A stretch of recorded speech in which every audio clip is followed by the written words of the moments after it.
Venice is a UNESCO World Heritage Site. Venice has an architectural style that you can't find anywhere else in the world. Venice was never meant to last. Built on mud, sinking by inches, and now surrounded by a rising sea. It's a miracle it still stands. But hidden beneath its waters lies one of the most ambitious engineering projects in human history. A mechanical fortress designed to keep the city alive. It's called MOSE. And it may be Venice's final line between civilization and the sea. Venice has always been a miracle suspended between water and sky. Built on millions of wooden piles driven into the soft mud of a lagoon, it shouldn't even exist. Yet for over 1,000 years, the city has defied logic and gravity. But lately, gravity is winning. Each year, the city sinks a little lower. The tides rise a little higher. And every November, when the winds of the Adriatic push the sea toward the lagoon, Venice drowns again. Locals call it acqua alta, the high water. For tourists, it's an inconvenience. For Venetians, it's a warning. In 2019, that warning turned into a catastrophe. That November, the tide surged to over 1.87 metres, the second highest level in recorded history. I've never seen anything like it. I've been to Venice a number of times and it has flooded. And it does flood regularly, in fact, but this the worst in something like 50 years. The water has been so high, 1.8 metres around, that's about 6 foot in fact, that many of the pumps that are situated around this city just didn't work. 85% of the city underwater and so many of the pumps are unable to function. The danger is with repeated flooding in a place like Venice. Ancient basilicas filled with salt water. Shops and libraries were gutted. The power went out across St. Mark's Square. The city lost billions in a single night. And yet, the storm wasn't extraordinary. What was extraordinary was how unprotected Venice still was. For decades, engineers had promised salvation, a Grand Barrier system that could rise from the sea to block the tides. But progress was buried under politics, corruption, and endless delays. As the water rose, so did the anger. If MOSE had worked, one resident said, this wouldn't have happened. The problem wasn't just the storms, it was time. Venice was sinking faster than anyone expected. The weight of centuries had compacted the soil beneath it. Groundwater extraction in the mid-20th century accelerated the subsidence. And on top of it all, global sea levels were climbing. The perfect storm wasn't coming. It was already here. By 2020, projections warned that 80% of Venice could be underwater within this century. Every tide would bring the lagoon a little closer to claiming the city for good. The world watched as a civilization built on art and beauty faced an engineering nightmare. How do you save a city that's already sinking without destroying the very lagoon that keeps it alive? The answer lay beneath the waves, not a wall of concrete, but a living machine, hidden in the mud, designed to rise when the sea attacks. And after decades of failure, it was finally ready to move. The idea of saving Venice wasn't new, it just sounded impossible. Since the 1960s, scientists had warned that the lagoon was changing faster than the city could adapt. Storms grew stronger, the tides climbed higher, and the floods came more often. Venice had sandbags, makeshift barriers, and wooden walkways. But those were band-aids on a drowning patient. Something bigger was needed, a solution that could hold back the entire Adriatic Sea. In 1966, the worst flood in modern history struck. The water reached nearly 2 meters above normal. Priceless mosaics floated. Wooden doors splintered. The entire city became a saltwater swamp. Venice survived, barely, but the world had seen enough. Italy declared the lagoon a national emergency, and a new generation of engineers was tasked with an impossible question. Could we build a wall across the sea without destroying the lagoon that feeds it? That question gave birth to Project MOSE, short for Modulo Sperimentale Elettromeccanico, Experimental Electromechanical Module. The name sounded modest, but the ambition was staggering. Engineers envisioned 78 giant steel gates resting flat on the seabed across the 3 inlets that connect the lagoon to the Adriatic: Lido, Malamocco and Chioggia. Each gate, longer than a Boeing 747 wing, would normally lie hidden under the water. But when tides threatened, compressed air would force the gates to rise, rotating upward on hinges, forming a temporary wall against the sea. When the danger passed, the gates would sink back down again, restoring the lagoon's natural flow. It was a marvel of ingenuity and politics. For decades, the plan lingered in bureaucratic limbo.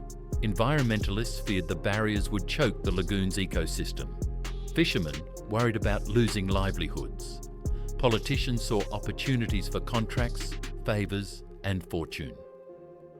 The debate stretched through the 1970s, 80s and 90s, while the city kept sinking and the tides kept climbing. Finally, in 2003, the first construction began. It was the biggest public works project in Italy since the Renaissance, a floating cathedral of steel and hydraulics buried beneath the lagoon. The cost? Initially 1.6 billion euros. The reality? Over 6 billion euros and counting. Every step forward came with scandal. Corruption investigations, bribes and mismanagement turned MOSE into a national soap opera. The public lost faith.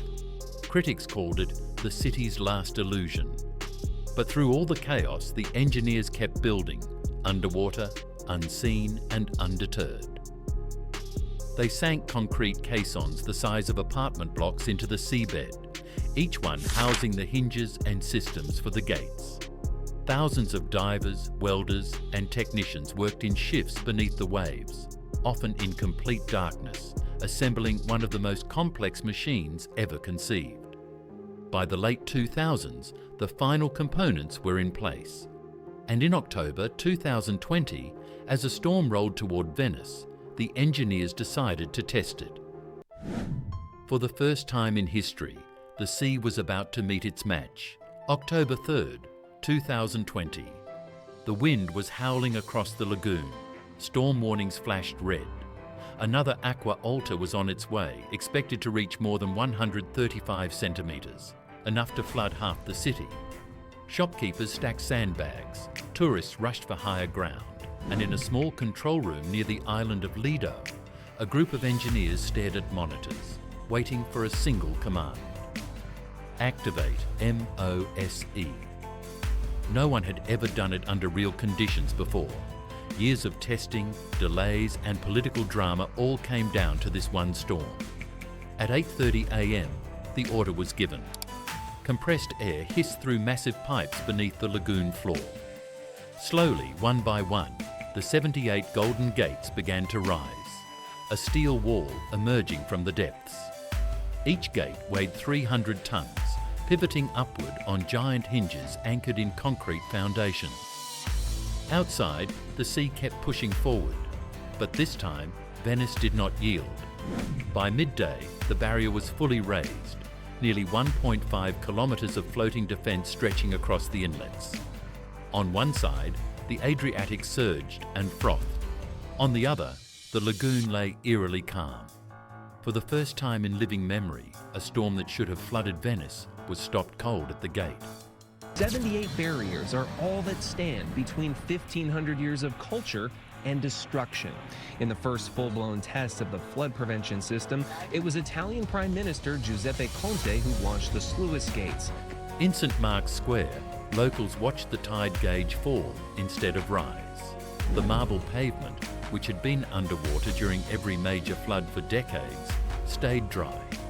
People wept. Some laughed in disbelief. Others cheered. It was the first time in 1,200 years that Venice had faced the sea and won. News spread worldwide. Venice saved by giant barrier. For a moment, MOSE was hailed as a triumph, the impossible dream realised. The invisible wall had worked, but beneath the celebration, questions began to rise. The gates had performed perfectly, this time, but they were never meant to operate constantly. The system was designed for a few extreme events each year, not for daily use. If sea levels kept rising at current rates, Venice might need MOSE to lift dozens, even hundreds of times annually. And every lift strained the machinery, corroded by salt water, vulnerable to failure. Engineers warned that the very technology that saved Venice could, one day, destroy it by sealing off the natural flow between lagoon and sea. Without that exchange, sediment could stagnate, ecosystems could collapse, and the lagoon might slowly die behind its golden wall. Still, on that stormy October day, none of that mattered. For the first time in history, the sea was held back by human hands. Venice was dry, and beneath the calm surface, the Golden Gates rested like sleeping giants, waiting for the next battle against the tide. Victory always comes with a price. And in Venice, the bill for saving the city keeps growing, not just in euros, but in consequences no one can fully measure. The MOSE barrier cost more than 6 billion euros, took over 17 years to build, and triggered one of the largest corruption scandals in Italy's history. In 2014, prosecutors uncovered a web of bribery and fraud that reached deep into the project's leadership and even local government. Millions meant for construction vanished into private accounts. The very system meant to save Venice nearly drowned in politics before it ever touched water. When MOSE finally rose for the first time, Italy celebrated. But engineers knew the real struggle was just beginning. The gates, shimmering gold when new, now face their toughest enemy, the sea itself. Each one sits submerged in salt water for most of the year, where corrosion creeps like rusted ivy across every hinge and joint. The maintenance required is staggering. Divers must regularly clean, inspect, and recoat each massive gate to prevent it from seizing up. If even a few fail to rise in time, Venice could face catastrophic flooding. Then there's the cost of keeping it all running. Every time the gates lift, it costs tens of thousands of euros in energy, manpower, and logistics. Pumps roar, generators hum, and control teams coordinate each motion like a military operation. In the coming decades, those costs could climb into the hundreds of millions per year, turning Venice's salvation into a permanent financial drain. But perhaps the steepest cost isn't monetary at all. It's environmental. When the gates are raised, the lagoon becomes a seal bowl, cut off from the natural exchange of water with the Adriatic. Sediment and pollution accumulate, fish migrations halt. The delicate balance of the lagoon, an ecosystem that has protected Venice for a millennium, begins to suffocate. Scientists fear that frequent closures could transform the lagoon from a living, breathing estuary into a stagnant pond. It's a paradox. To protect the city, engineers may be slowly killing the very system that allowed it to exist. So in this paper that was recently published in Science Advances, we have analyzed the effect of the MOSE system on the morphology of the lagoon of Venice. Because the system disconnects the lagoon from the sea and prevents high water to occur within the lagoon, well, this basically decreases the amount of sediment that can feed marshes of the Venice lagoon. The first 15 closures produced a decrease in sediment supply of about 12%, and we are talking just about the first 15 closures, and actually this will lead to a progressive drowning of marshes in the Venice lagoon with, a number of very serious consequences also for the ecosystem services that these ecosystems provide. MOSE buys time, maybe decades, but not eternity. The sea is rising faster than expected, nearly 4 millimetres per year. By 2100, Venice could face tides a full metre higher than today. At that point, MOSE's gates would need to stay closed for weeks at a time, cutting the city off from the water entirely and turning its famous canals into artificial bathtubs. Still, for now, the wall holds. It's a fragile truce between man and ocean, held together by bolts, air pressure and hope. And behind that fragile balance, a new debate brews, one that asks whether Venice has truly been saved or simply placed on life support. Beneath the calm blue waters of the Venetian lagoon lies one of the most complex machines ever built, a structure few will ever see, yet on which the city's survival depends. While visitors sip espresso beside St. Mark's Basilica, just a few kilometres away, a silent army of steel and hydraulics waits in the dark. The MOSE barrier is not a single wall, but a living network, an underwater fortress stretching across 3 critical inlets that connect the lagoon to the Adriatic Sea. Together, the Lido, Malamocco and Chioggia gates form the triad of Venice's defence system. Each inlet hides rows of massive steel boxes, called caissons, anchored deep into the seabed. Inside each one, the hollow steel gates lie flat, flooded with seawater. When danger comes, the process begins with precision timing. Sensors positioned across the lagoon track sea levels, barometric pressure and wind patterns. As the tide reaches critical height, technicians in a control room trigger the sequence. Massive compressors blast air through underwater ducts, forcing the water out of each gate's chamber. The gates, now buoyant, begin to rise, pivoting upward in slow, perfect unison, until they stand like a golden wall against the incoming tide. It's an astonishing sight, though few ever witness it. From the surface, the ocean simply stops advancing. Ships wait beyond the barrier, the lagoon remains calm, and Venice, for a few precious hours, is protected. But when the storm passes, the real work begins. Each gate must be carefully refilled with water to sink back into its resting position. Maintenance crews then swarm over the structure to inspect every hinge and valve. Divers scrub barnacles, technicians replace corroded sensors, and engineers check for microfractures invisible to the naked eye. Even a single mechanical fault could render part of the barrier useless in the next storm. To make the system sustainable, engineers designed an enormous submersible maintenance platform, a kind of floating dry dock that can detach individual gates and lift them to the surface without disrupting the rest of the barrier. Each gate is then towed to a specialised facility for restoration, cleaned, repainted, and returned to the lagoon. A process that can take weeks. It's an endless cycle of vigilance, hidden beneath the waterline. And while the system appears purely mechanical, it's also a symphony of data. Thousands of digital sensors constantly feed information to the central control network, adjusting pressure, temperature, and timing down to the second. Every decision ripples through this underwater machine, a technological cathedral humming beneath the waves. The world sees Venice as a relic of the past, marble, gondolas, and fading light.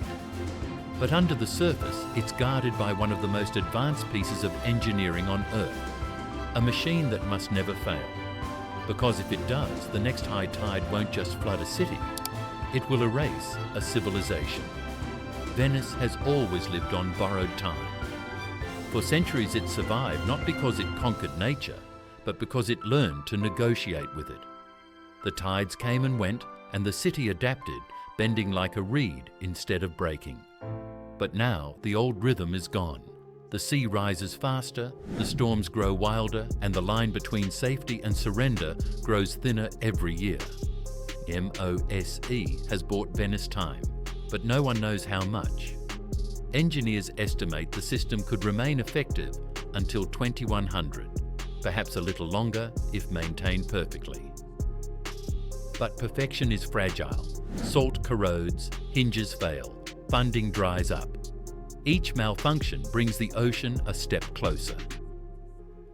For now, Venice stands dry, a miracle of modern engineering holding back a restless sea. Yet beneath that triumph lies unease. Every time the gates rise, they seal the lagoon off from the world, cutting off the tides that once cleansed it. The water inside grows stiller, murkier, less alive. The city that has always thrived on movement of water, trade and people risks being preserved in a kind of living stasis. Scientists call it the paradox of protection. To save Venice, we may have to change what Venice is. Future plans now talk of raising pavements, floating architecture, even rebuilding foundations. Others propose turning MOSE into part of a larger adaptive system, one that works with the sea, not against it. But no matter how advanced the technology, the truth remains the same. Venice cannot win forever. The sea always remembers. For now, the lagoon rests under an uneasy truce. On calm days, fishermen still cast their nets where steel walls sleep beneath the waves. Children play along the canals, unaware that just below them, a machine the size of a small city stands ready to defend their world. And each time the sirens wail, warning of another incoming tide, the engineers return to their posts, hands hovering over the controls, waiting to raise the barrier once more. There will come a day when MOSE's gates rise for the last time, maybe decades from now, maybe sooner. And when that day comes, Venice will face its oldest question again. Not how to stop the water, but how to live with it. Until then, the city floats between past and future, faith and science, beauty and engineering. A fragile masterpiece suspended between the tides.